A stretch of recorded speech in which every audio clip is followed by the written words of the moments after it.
Сайн байцгаана уу хүмүүст сонсогчдоо манай ээлж дугаар хэлэхэд бэлэн болоод байна. Өнөөдрийн маань дугаарт Монгол Улсын их сургуулийн Еврос судлалын танхимын профессор доктор мөн Франкофон карьер хөгжлийн төвийн захирал Алтан гүл агш орон оролцож байна. За таны өдрийн мэндийг хүргэе. За та бүхэндээ өдрийн мэнд хүргэе.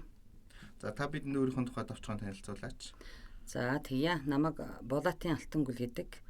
Би 1994 онд Монгол Улсын их сургуулийн Франц хэлний ангийн багш орчуулагчийн мэргэжлээр төгсөөд 94 оноос хойш өнөөдөр хүртэл Монгол Улсын их сургуульд Франц хэлний багшаар ажиллаж байна.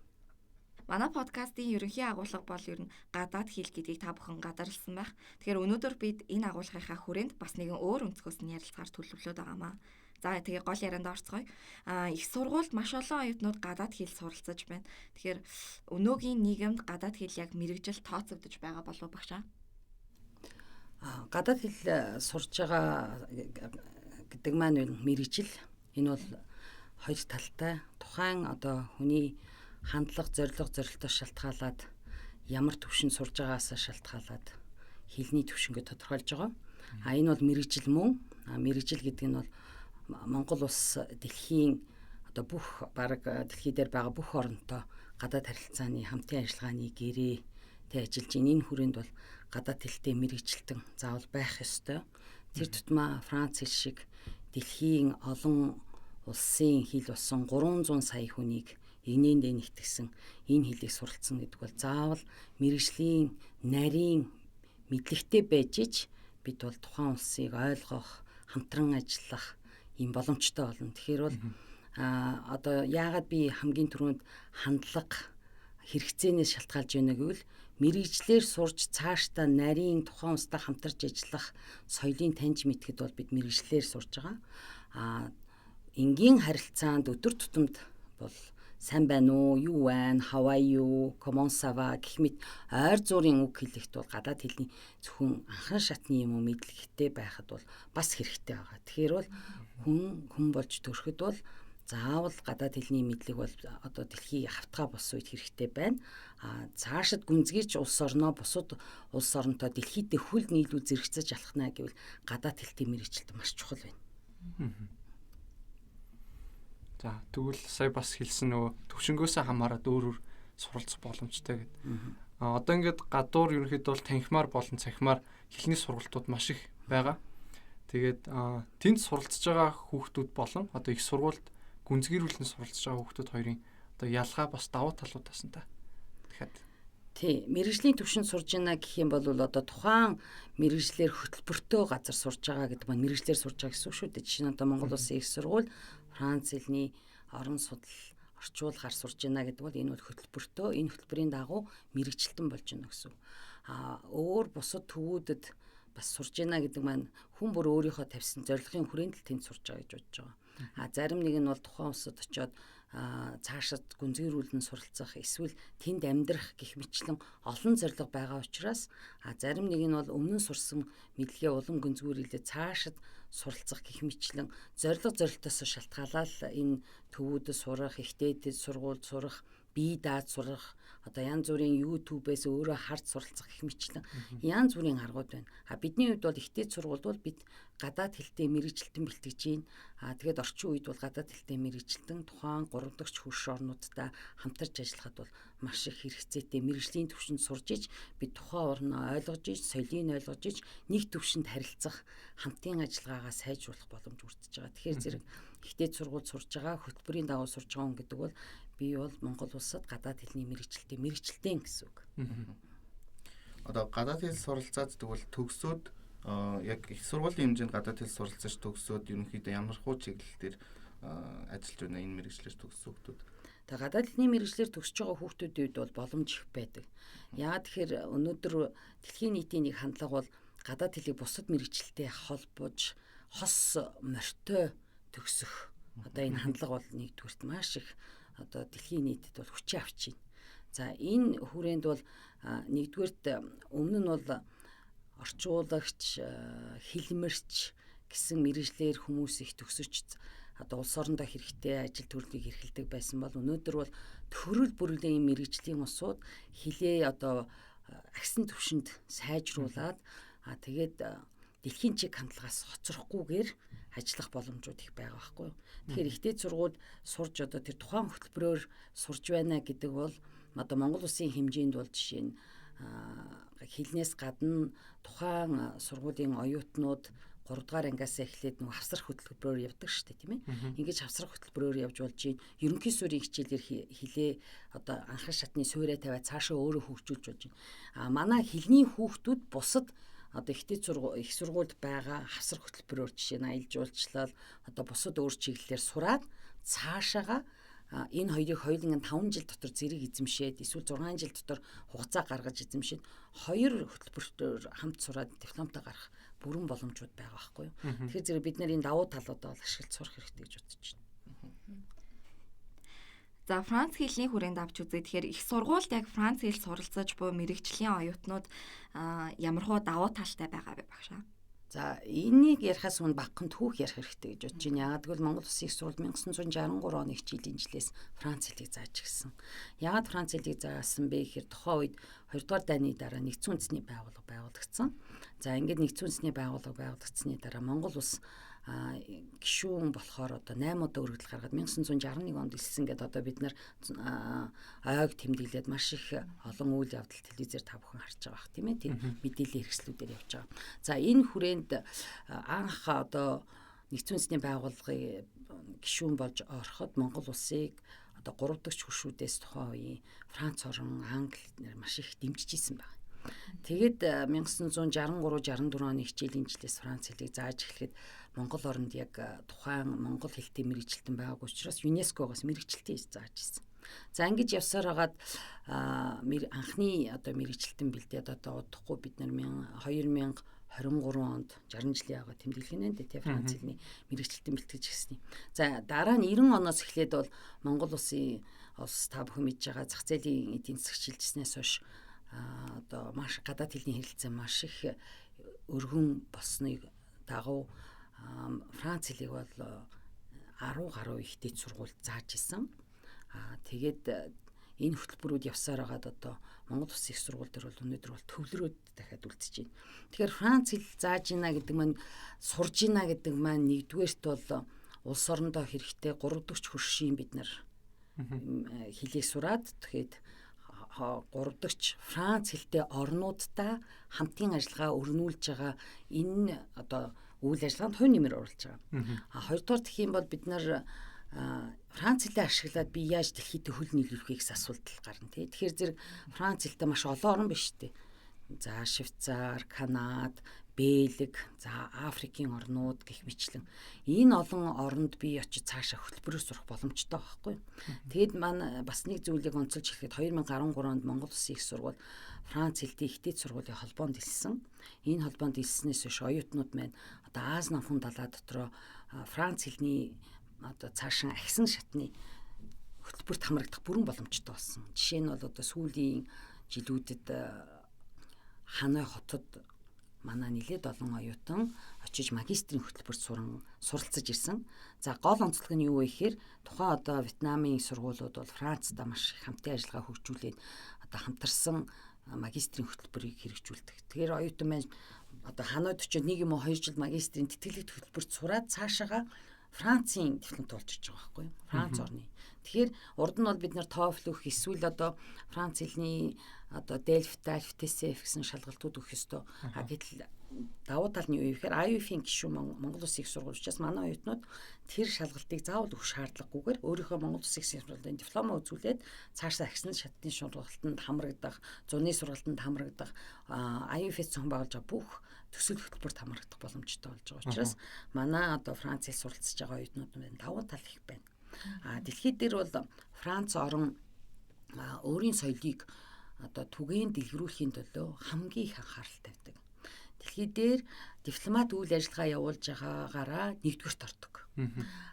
Хэл соёлын үйл ажиллагаагаа дипломат алба консул байхгүй ч байсан Alliance Française, Campus France гэсэн энэ байгууллагуудаараа дамжуулж үйл ажиллагаа явуулдаг. Энд Франц хэлний сургалт явуулж байна. Франц хэлний дэлхийн өдөрлөө одоо франкофоны баярыг зохион байгуулж байна. Одоо удахгүй 11 сарын 25-нд Франц хэлний дэлхийн багш нарын баяр болно. Гэх мэтлэн энэ баярыг одоо улс орнуудын хэмжээнд аваач тэмдэглэж байгаа учраас дэлхий дээр тэр соёл соёлын зөөлөн бодлогоороо Франц орн бол нэгдүгürt явж байна. За зөвхөн Франц гэхгүй энэ Франц соёлыг дагаж хөгжиж байгаа Франц хэлийг албан ёсоор хүлээн зөвшөөрсөн улс орнууд яг энэ соёлыг бас дагаад явж байгаа учраас бид нар маш олон дэлхийдээ хөл нийлүүлэх төр төрлөг дотор яваад орох боломж байгаа байхгүй. 3 сая хүний мэдлэг, ноу-хау бүх зүйлийг л өөртөө аваад би тэрнтэй зэрэгцэж одоо нэг бодлын хамтраад нөгөө талаараа бас зэрэгцээд тэгээд хамтарч амьдрах бидэнд боломжууд их байгаа байхгүй. Тэгэхээр зэрэг бид нар энэ боломжоо алдаж болохгүй. Яг л Франц хэлийг хүн болгон тийм амархан сураад аж чаддаггүй. Бас нэлээд хэцүү хэлэнд ордог.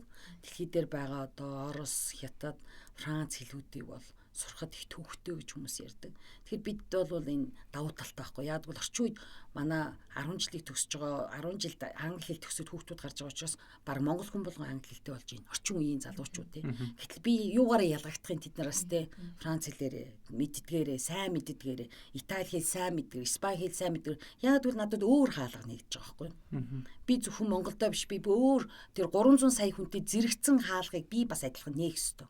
Тэгэхээр тэр боломж бидэнд нэгдэж байгаа гэдгийг сайн ойлгосоо гэж би боддог.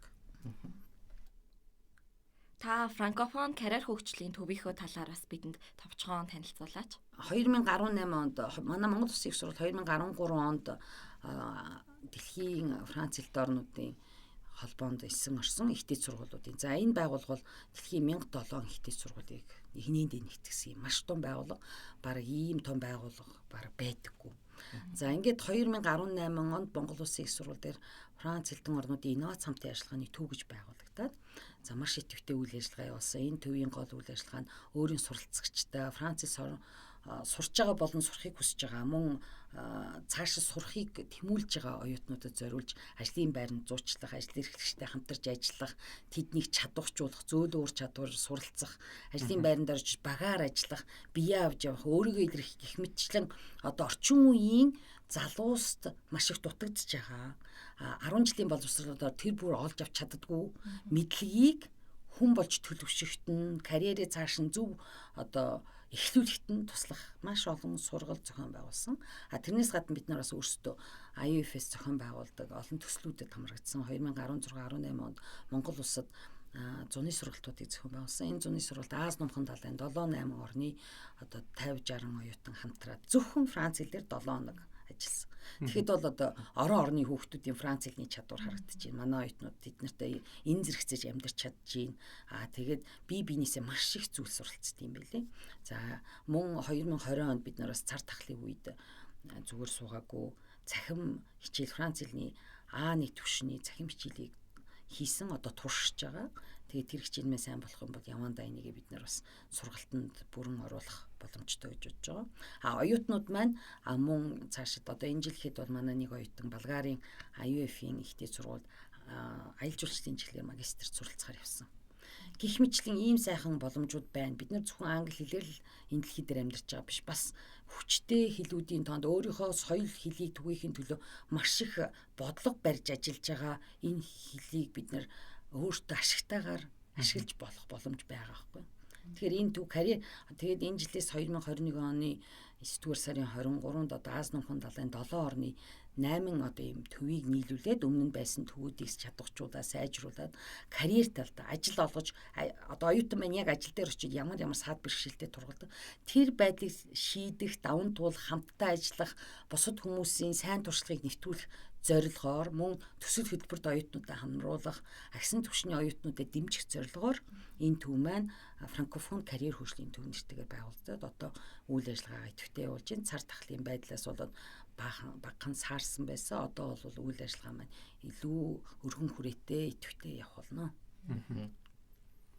За тэгвэл яг одоо энэ подкастыг сонсоод одоо Франц хэлийг өөрөө хоёр дахь хэлийг болгож сонгоё гэж бодож байгаа. Эсвэл яг Франц хэлийг өөрөө сонирхоод судалж үзье гэж бодож байгаа хүүхдүүдэд залуучуудтай хандаад Франц хэл яг бусад хэлнээс юугаараа онцлогийн юунд ингээд чимэг болдгийн гэдэг ч юм уу тэр талаас нь та биднэрт.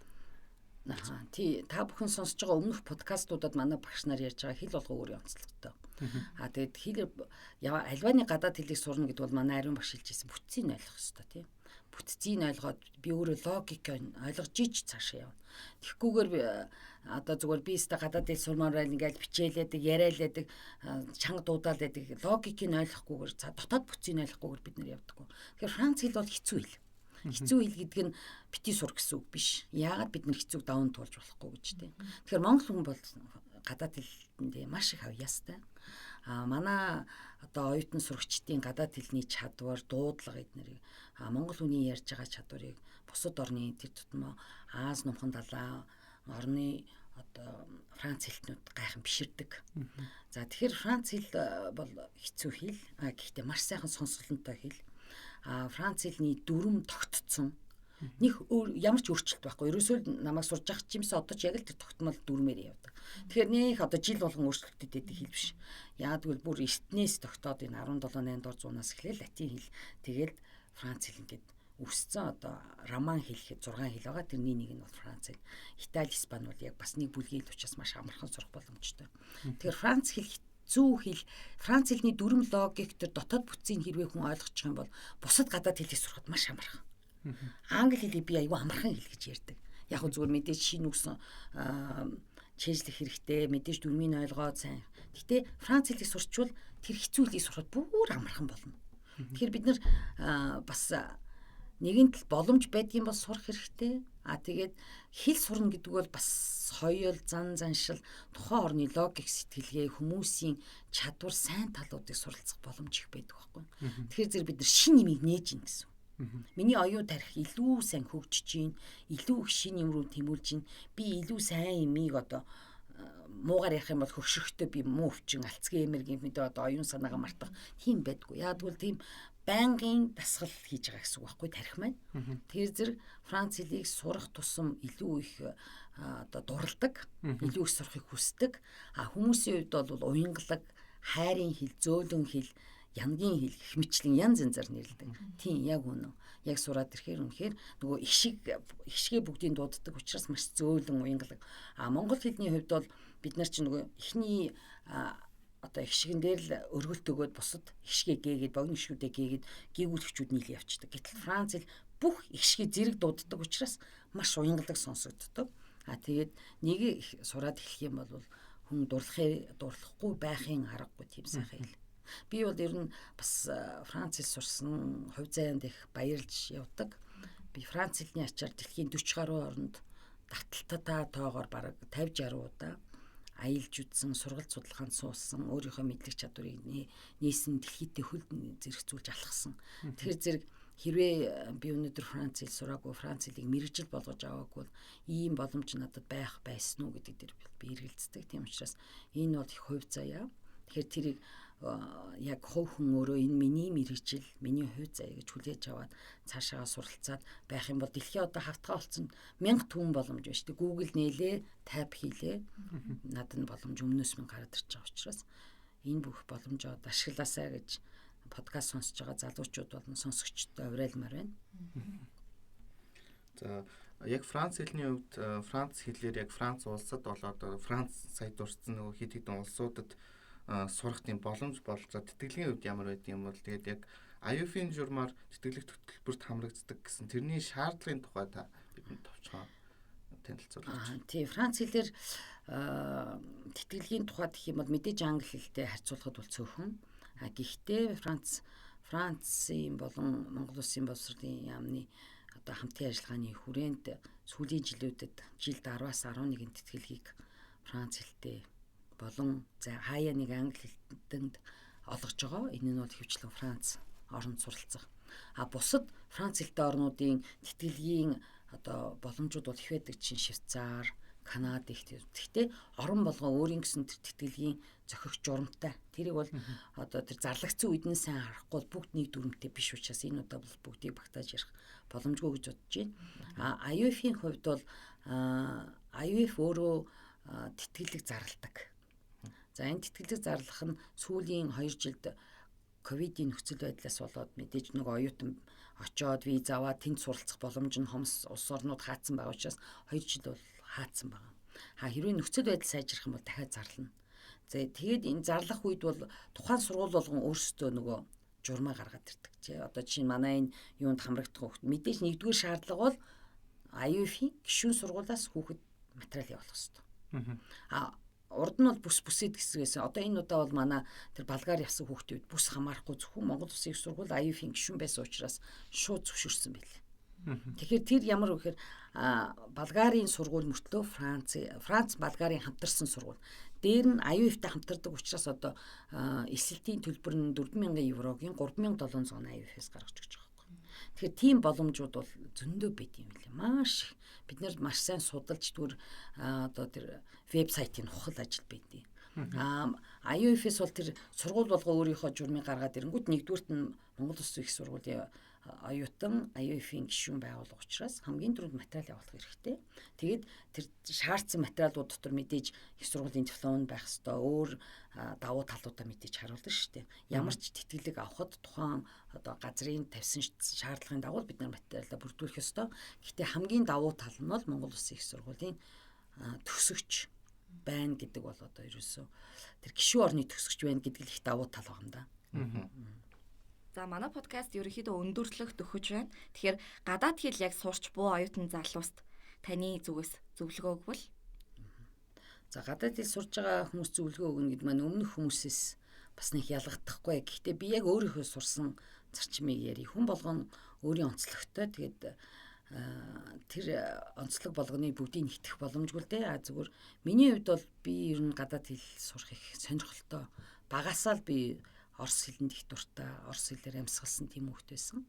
Тэгээд дараа нь бол ерөөсөө би сэтгэл зүрхээ зориулсан. Нэгдүгürt бол би яг энэ Франц хэлдээ бол сэтгэл зүрхээ зориулсан. Тэгээд ерөөсөө босож суух унтах орчноо би шууд өөрөө бий болгосон. Тэгээ хаашаа чарсан нөгөө юм бичдэг, автобусан явсан нөгөөдхөө бичсэн текстээ харж идэг. Бидний үед ном, подкаст юу ч байхгүй штэ. Зөвхөн дэвтэр байгаа. Дэвтэр дээр цэнхэр балаар бичиж аваад явдаг. Тэгэхээр зөвхөн тэр байдлаа бол би даваа тал болгож ашигласан. Алхаж явах үед тэрийгэ боддог, дуу их сонсдог. Тэгээд тэр өөрөө ирэхгүй тэгээд нөгөө нэг байнга ингэж бодсоор байгаад нэг мэтгэд би бараг өөрийгөө Француудад ярьж байгаа мэтэр төсөөлж чаддаг болсон байсан. Тэгээд тэр төсөөллийг өөрийнхөө толгойд би болгоод сайн байна уу би ингэж хариулна гэж боддог ч юм уу. Зүгээр нэг сонирхуулахад би 2 дугаар курсэд 91 он юм да тийм зах зээлийн үед маш хэцүү бид нар одоо лангуун дээр давсал байсан шүү дээ. Ийм хэцүү үед нэг өдөр би яг ингэ Монгол Улсын их сургуулийн 2 дугаар байрны урдуур явж исэн чинь миний урд нэг 2 хүн Францаар яриад байна. Би эхлээд нөгөө нэг өөртөө дандаа орчин үсгэж явдаг болохоор би өөрийгөө хотлоох гэж бодохгүй юу. Тэгээс яагаад Францаар яриад байна. Араас нь даглаа, нилээд даглаа. Тэгээд явж хагаад шууд дундуур нараад bonjour comment allez-vous гэл нөгөө шууд ярьж гисэн байхгүй би. Тэгсэн нөгөө хүмүүс ч гэсэн надраа явуулчихсан. Хүй Монголд Францаар гэдэг юм байд юм байна гэж гайхснаа надтаас Францаар ярьж гисэн чинь тэнд яг хөгжим бүжгийн дунд сургуульд одоо Францын хөгжмийн сургуулийн хүүхдүүд ингээд солилцоо хийхэд Франц хүүхдүүд ирсэн байсан яг надтай таарад. Тэгээ би тэр яг миний үеийн хүүхдүүд байсан. Тэгээ тэд нартай танилцаад би тэг хөгжим бүжиг дээр нь очиж хичээлийн завсар нь орчуулга хийж өгдөг. Тэд нар хаяа над дээр идэг нэг 14 хоног би тэд нартай тэгж найзлсан. Одоо ч гэсэн найз байна. Тэгээд яг чи би тэгж боддог байсангүй энэ мөрөөдөл ч юм одоо эсвэл би орчин үүсгэх гэж ингэж их хүссэн учраас надад ингэж гарч ирсэн үү гэж боддог байсан. Тэгээ 92 онд анх удаа би оюутан байхдаа Франц явж үзсэн.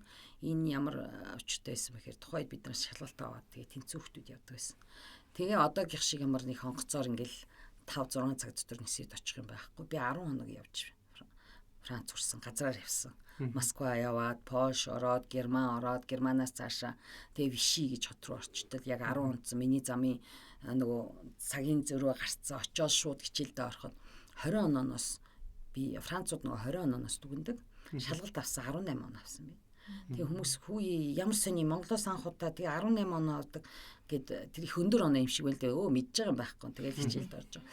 Тэгээд тэр Франц руу анх удаа тэгж 2 дугаар курст явсан байна надад. Маш их түлхэц, урам өгсөн. Цаашаад одоо энэ хэлдэ улам дурлаад бүр цаашаа насан туршийн мэрэгжил болгох боломж тэр үес бүрдсэн баг. Тэгэхээр гадаад хэл сурж байгаа хүн болгонд өгөх миний одоо хамгийн зөвлөгөөг базаж хэлэх юм бол дурлах хэрэгтэй. Чин сэтгэлээсээ дурлаад өөртөө орчин үүсгээд тэгээ тэрэндээ баясаад тэгээд одоо нөгөө сэтгэлийн үзүрт би энийг сурах ёстой гэсэн шаардлага өөртөө тавих хэрэгтэй. Тэгжээж л амжилтанд хүрнэ. Үгүй бол зүгээр л одоо би оюутнуудад бас хэлдэг та нар бити ялтай юм шиг ингээд бүртгүүлээд хичээл суугаад бай тий. Үгүй өөрөө чи хүсчиж энд хүрнэ багш бол чамайг хөтлөнө, чиглүүлнэ. За тэгээд тэр чиглэгчийн араас явж чадвал амжилтанд хүрнэ. Үгүй бол тэгэл хайран 4 жил эцэг юм уу үрэл дуусах байхгүй юу. Тэгэхээр зэрэг би зүгээр өөрийн оюутны хүрэнд ярьж байгаа. Зүгээр бас зориг болгоо сурах гэж байгаа хүний хувьд бол зорилгоо тавьсан нь бол биелүүлэх хэрэгтэй. Тэгээд тогтмол хийх хэрэгтэй. Тэгээд ах юм бол өөртөө л орчин үсгээд яваад ах юм бол тэгээд зөх хугацааны дараа эн чинь одоо далаа тусал нэмэр байхгүй туслаар явдаг байхгүй. Өдөрт 5 үг, 10 үг, 30 үг, 50 үг ингэж явсараа тэр чинь далаа болно. Манайх болохоор ерөөсөө шууд далаа руу живж очих гэдэг байхгүй. Тэгэхээр эрдэм мэдлэгийг туслаар бий болгоорой гэж өрөөё. Хүсье. За ингээд өнөөдрийн бидний хүсэлтийг хүлээн авч ирж бидэнтэй ярилцсан Алтангүл багшд үнэхээр их баярлалаа. Тэгээд дараагийн дугаараар уулзтлаа. Түр баяртай. За их баярлалаа. Амжилт хүсье. Баярлалаа.